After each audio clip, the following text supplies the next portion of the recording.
Here we have a system of equations. Again, we can always try to solve these guys by using the substitution method. Let's look at what happens if we try to do that.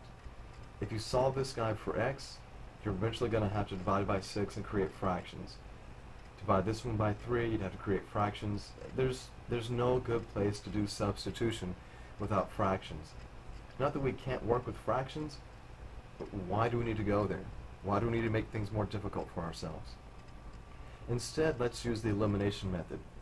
These equations are both in standard form, which is great. Now we have to figure out which variable we want to cancel, the x's or the y's. Seeing as how these y's have opposite signs to begin with, let's go ahead and start there. A couple of different ways we have for trying to solve this and figuring out what numbers we need to multiply both equations by.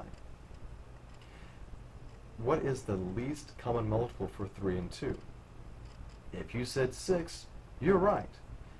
Well, to get a 6, what would I have to multiply each of these equations by? I'd have to multiply this first equation by 2, and I'd have to multiply the second equation by what? 3. Now before we go through and we try to multiply all this stuff out, let's make sure that the signs are correct and that what we hope to cancel will actually cancel. When we look here, 2 times 3y is a positive 6y, 3 times negative 2y is a negative 6y. So we know these guys will cancel each other out when I multiply through by the 2 and the 3. Okay, so let's take this system and let's rewrite it. When I rewrite this one, I'm just multiplying everything here by 2. This gives me 12x plus 6y, and we end up with 46 on the other side of the equation. For the second equation, 3 times 9 is 27x minus 6y, and that equals negative 33. Well, you see here that these terms for the y's are opposites, so they're going to cancel. These guys go away. Thanks for being here. Combine the x's, we have 39x, and this is equal to 13. Okay, we're just one step away from figuring out what x equals. Divide both sides by 39. So we just need to simplify the fraction here on the right.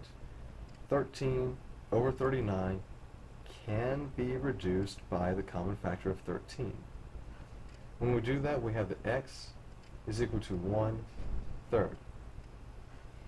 Now, even though x is a fraction, it's not that bad of a fraction. So let's just pick one of these equations in the original one to plug it into. Let's go for the top one. Not that it really matters, but I see more positives here and I see more negatives here. And, well, you know me, I'm a very positive guy. So let's replace the x by 1/3 plus 3y equals 23. 6 times 1/3, 3 is going to go into the 6 2 times. So we have 2 plus 3y, which equals 23. Subtract 2 from both sides. So 3y is equal to 21. Divide both sides by 3. And we have that y is equal to positive 7. So, like we've already seen, put these guys together and you have the ordered pair 1/3 7. Alright, so let's check our work to make sure that what we have is correct. When we check into that first equation, 6x plus 3y equals 23. 6 times x, which is 1/3, plus 3 times 7 Does that equal 23?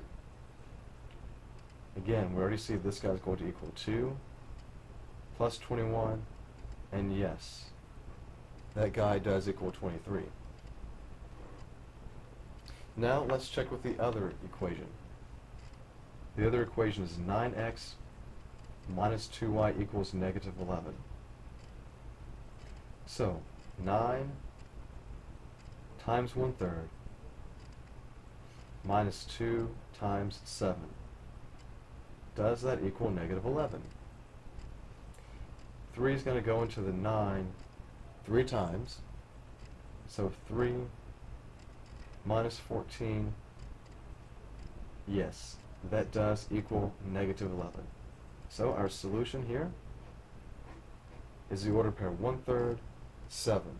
And this is an example of one of those solutions that would be difficult to see if you could only solve by graphing.